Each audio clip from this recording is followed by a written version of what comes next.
주님의 이름으로 평화 인사를 드립니다. 오늘의 본문은 구원의 선포로 가득 차 있습니다.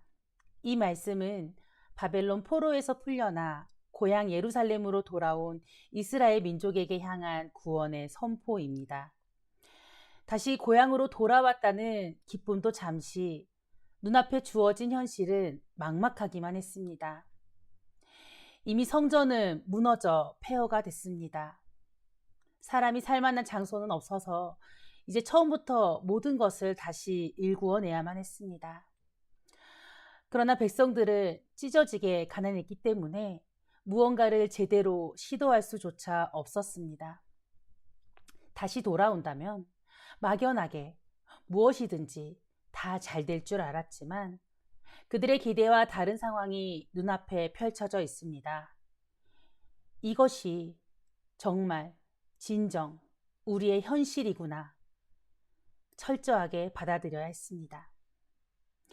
포로 생활에서 벗어나 새로운 출발을 기대하며 고향으로 돌아온 유대인들의 처지는 가난과 곤궁, 환란의 연속입니다. 어둠을 벗어나기 위해 탈출했더니 더 큰 어둠으로 빠진 것 같았습니다. 그러나 어둠이 깊어갈수록 빛은 더욱더 선명하게 그리고 밝게 느껴집니다. 이사야 60장은 이렇게 시작합니다. 제가 새번역 성경으로 읽겠습니다. 예루살렘아 일어나서 빛을 비추어라. 구원의 빛이 너에게 빛이었으니 주님의 영광이 아침 해처럼 너의 위에 떠올랐다. 이방 나라들이 너의 빛을 보고 찾아온다. 눈을 들어 사방을 둘러보아라. 그들이 모두 모여 너에게로 오고 있다. 현실을 생각할 때 위의 선포는 너무도 터무니없는 허무맹랑한 말입니다. 돈도, 집도, 명예도 그 아무것도 없는 이스라엘. 이리 치이고 저리 치인 채 아무런 영향력도 없는 그 이스라엘을 통해 하나님께서 황폐한 예루살렘을 일으켜 세우십니다. 절망 가운데 있는 그들을 희망으로 인도하시며 계속해서 주저앉지 말라고 하십니다. 여기서 우리는 반복적으로 나오는 단어를 발견합니다. 바로 빛입니다. 예루살렘을 향하여 온 누리의 빛을 비추라고 하십니다. 요한복음 1장의 말씀에도 빛과 관련된 표현이 나옵니다. 바로 세례 요한을 소개할 때입니다. 요한복음 1장 6절에서 8절의 말씀입니다. 하나님께로부터 보내심을 받은 사람이 있으니 그의 이름은 요한이라. 그가 증언하러 왔으니 곧 빛에 대하여 증언하고 모든 사람이 자기로 말미암아 믿게 하려 함이라. 그는 빛이 아니요 이 빛에 대하여 증언하러 온 자라. 예루살렘이 빛을 비출 수 있었던 이유는 그 빛이 그에게 먼저 비추었기 때문입니다. 세례 요한이 빛을 증언할 수 있었던 이유는 그 빛이 요한을 먼저 비추었기 때문입니다. 우리가 빛을 발견한 게 아니라 빛이 먼저 우리를 발견하고 우리를 찾아오고 우리를 선택했습니다. 우리에게 다가오는 그 빛을 받아들이면서 우리는 그 빛을 품게 됩니다. 그래서 자연스럽게 우리 안에 빛이 발하여 드러납니다. 이 빛은 누구의 것인가요? 이 빛은 내 것이 아닙니다. 이 빛은 주님의 것이지요. 그래서 우리를 통해 주님의 영광이 드러나는 것입니다. 대림절, 주님이 오시는 길을 예비하고 준비하고 기다리는 자가 가져야 할 자세에 대해 생각해 봅니다. 앞서 말씀드렸듯이 엄밀히 말하면 우리는 빛이 아닙니다. 빛은 주님이시고 그 빛이 우리에게 비출 때 우리는 그 빛을 받아들이는 존재입니다. 그 빛을 받아들일 때 그 빛이 우리 삶에 스며들게 되어서 우리가 빛을 발하게 됩니다. 빛을 발하는 것, 곧 우리가 받아들인 것을 내뱉게 됩니다. 우리가 그것을 선포하게 됩니다. 요한복음의 말을 빌리자면 우리는 빛을 증언하는 자가 됩니다. 그렇게 부르심을 받습니다.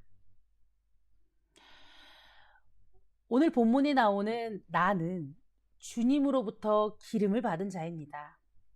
개역개정 성경에는 주 여호와의 영이 내게 임하셨으니 라고 표현을 합니다. 나는 주님의 영을 받은 자, 기름 부음을 받은 자입니다. 당시에는 왕이나 제사장의 신분에 있는 자들만 이제 기름 부음을 받습니다.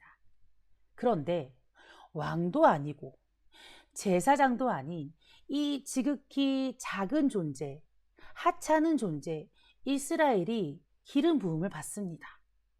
이는 신분이나 어떤 직책을 표현하는 것이 아닙니다.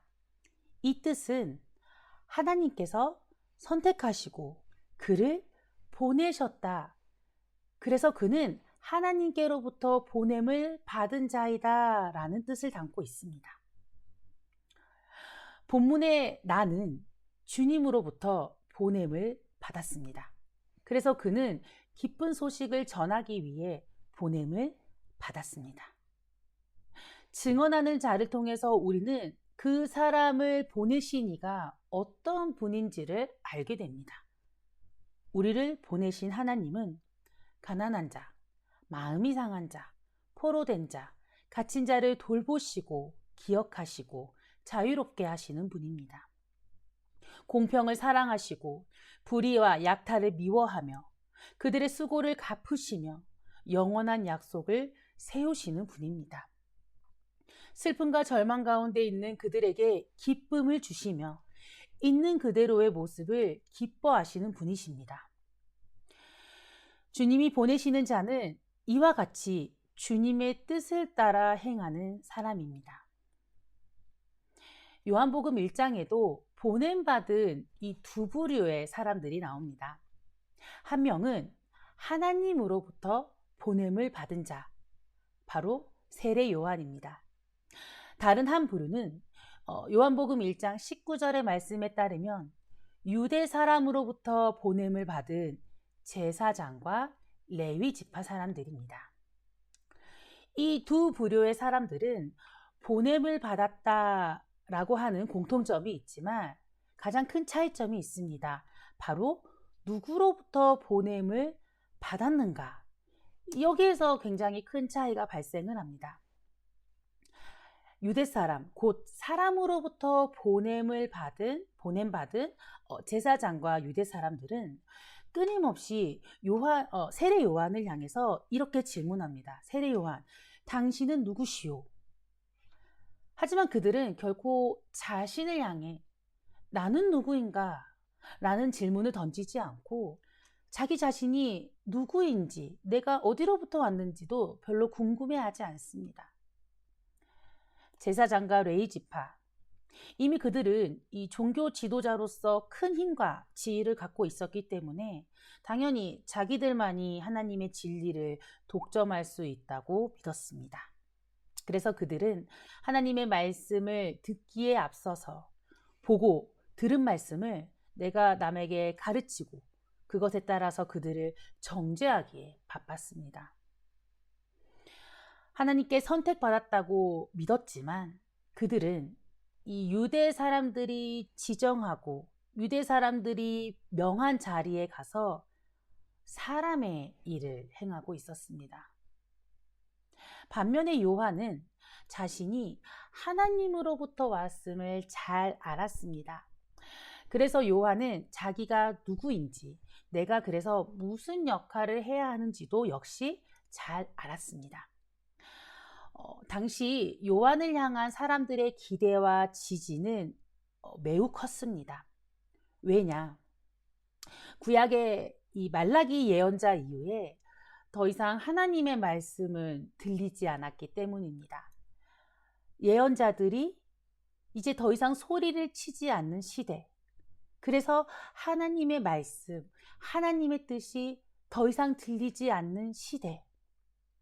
이 시대를 암흑기라고 합니다. 세례 요한의 탄생까지, 그러니까 꽤 오랜 시간 동안 이스라엘은 하나님의 침묵하시는 그 암흑의 시간을 보냈습니다. 이런 긴 침묵을 깬 세례 요한의 선포가 이렇게 팍 터져 나오니 당시 백성들이 세례 요한을 어떻게 생각했을지 짐작이 되시죠? 저 사람이 혹시 메시아 그리스도가 아닐까? 어쩌면 예언자일지 몰라. 위대한 모세가 다시 탄생했다. 이렇게 생각했을지 모릅니다. 사람들이 그래서 이 세례 요한을 받들어 모시고 높이려고 하는 상황에서 정작 세례 요한은 어떤 자세를 취했냐? 그는 겸손한 자세로 나는 그리스도도 아니요. 나는 엘리야도 아니고 모세도 아니다. 나는 빛이 아니다. 그저 나는 그 빛을 증언하는 자일 뿐이다. 나는 이 다음에 오실 그 분을 예비하고 준비하는 자이다. 라고 소개를 합니다. 사람이 보낸 자, 곧 사람으로부터 보냄받은 자는 자기 자신을 드러내려고 합니다. 그래서 내가 빛이다. 그러니 내가 하나님이다. 내가 하나님의 진리를 독점하고 있다. 나만이 그것을 알고 있다. 라고 착각할 때가 많습니다. 그에 따른 열매는 교만입니다. 이렇게 교만이 계속되면 이 자기 자신을 성찰하고 돌이켜 볼 수 있는 그 힘을 잃어버리게 됩니다. 그래서 자기보다 더 나은 사람이 나오면 질투하고 불안해하고 보복하기에 바쁩니다. 반면에 하나님께서 하나님으로부터 보냄받은 자는 자기 자신의 삶을 통해 자신을 통해 주님이 드러나게 합니다. 자신은 빛을 증언하는 자이고 내가 빛날 수 있는 건 그 빛이 먼저 나를 비추었고 나는 그 빛을 받아들였기 때문이다 라고 고백을 합니다. 내가 하나님이 아니라 나는 하나님의 형상을 품고 있음을 명확히 아는 자입니다. 그래서 그의 삶의 열매는 교만이 아니라 겸손입니다. 겸손하기 때문에 자기 자신을 성찰하고 돌이켜 볼 수 있는 힘이 있습니다. 나의 나됨은 나의 능력이 아니라 오직 하나님의 은혜로부터 온 것이기 때문에 감사하고 기뻐할 줄 압니다. 그래서 이 기쁨을 혼자 가지려고 하지 않고 모든 생명들과 더불어 나누고자 합니다. 성도님들, 우리는 하나님으로부터 부르심을 받은 자입니다. 하나님이 우리를 보내시고 우리를 세우셨습니다. 하나님으로부터 보냄받은 자는 가난한 자에게 아름다운 소식, 기쁜 소식을 전해야 합니다. 그가 만나는 사람은 마음이 상한 자입니다. 그가 만나는 사람은 포로로 묶인 자, 갇힌 자입니다. 그가 가는 곳은 그러니 마음이 상할 수밖에 없는 곳, 포로로 묶인 곳, 고난과 역경이 가득한 곳입니다. 이게 보냄받은 자가 가야 되는 보냄받은 자리입니다. 보냄받은 자는 기꺼이 고난을 받아야 합니다. 참으로 기묘합니다. 가난, 상한 마음, 포로, 갇힌 상황은 현재 이스라엘이 겪고 있는 상황입니다. 이 상황은 절망적인 현실을 나타내는 것일 뿐인데 어째서 이곳이 보냄받은 자리, 사명의 자리가 된 것일까요? 상황은 그대로인데 해석이 완전히 다릅니다. 그렇다면 무엇이 달라졌을까요? 바로 주님의 영이 내게 임한 걸 깨닫는 순간 세상을 바라보는 나의 시선이 달라집니다. 이 말씀을 묵상하면서 떠오른 성경 인물이 있습니다. 바로 아브라함입니다. 믿음의 조상 아브라함은 약속의 땅 가나안으로 들어가 복을 받았다라고 알고 있죠. 그러나 창세기 11장 31절을 보면 하나님께서 약속하시기 전에 아브라함은 이미 가나안 땅으로 갈 수밖에 없는 상황이었습니다. 아브라함의 고향은 갈대아 우르입니다. 이곳은 번성하고 문명이 발달한 도시였죠. 그러나 아버지와 형제의 죽음, 게다가 대를 이을 자손이 없어 이제 이 가문이 기울어져 가는 그때에 아브라함이 그때 당시에 할 수 있는 선택은 도망가는 것뿐이었습니다.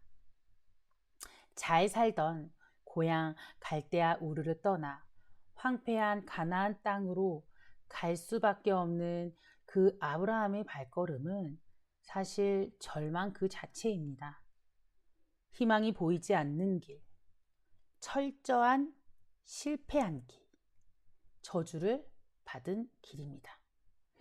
이런 상황 속에서 하나님께서 말씀하십니다. 창세기 12장 1절에서 2절의 말씀입니다. 여호와께서 아브라함에게 이르시되 너는 너의 고향과 친척과 아버지의 집을 떠나 내가 너에게 보여줄 땅으로 가라. 내가 너를 큰 민족을 이루고 내게 복을 주어 내 이름을 창대하게 하리니 너는 복이 될지라. 철저히 실패한 길, 이미 망한 길을 하나님께서는 아브라함에게 내가 너에게 보여줄 땅이라고, 이곳은 비전의 땅이라고, 내가 너를 부른 사명의 길이다 라고 다시금 이름을 붙여주십니다. 하나님은 가나안 땅으로 가는 그 아브라함의 발걸음을 돌이키는 선택이 아니라 그 절망의 길에서, 낙담하는 길에서 그와 같이 동행하시는 선택을 하십니다. 하나님께서 아브라함에게 용기를 주십니다. 가나안으로 가는 길 자체가 복된 길이 아닙니다.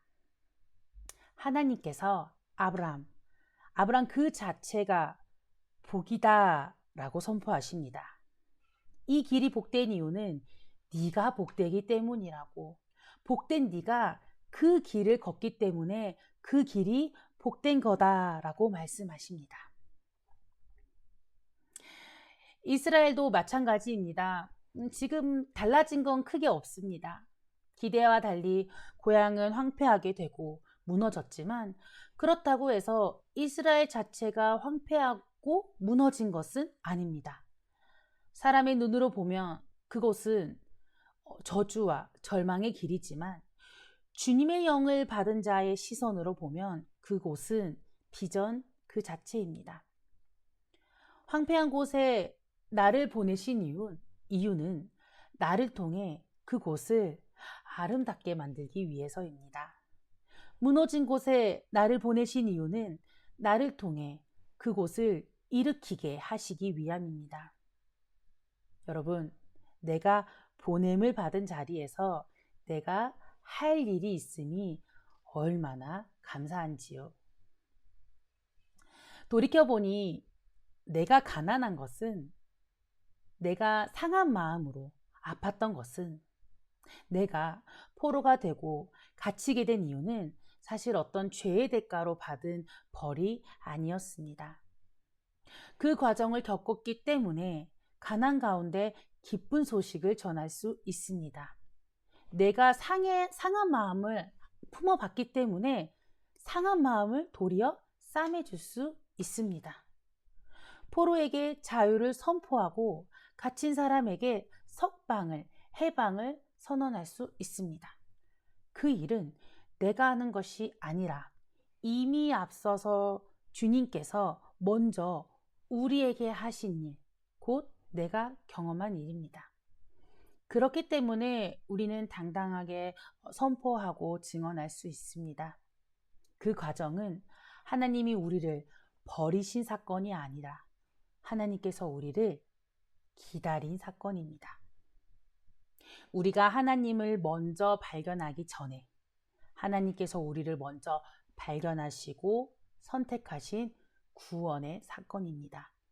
그래서 우리를 향해 빛을 비추신 것입니다. 빛이 우리를 발견해서 우리를 세우고 보내셨습니다. 더 나아가 보냄받은 자의 역할을 생각해 봅니다. 오늘 본문 61장 2절의 말씀을 읽겠습니다. 여호와의 은혜의 해와 우리 하나님의 보복의 날을 선포하여 모든 슬픈 자들을 위로하되.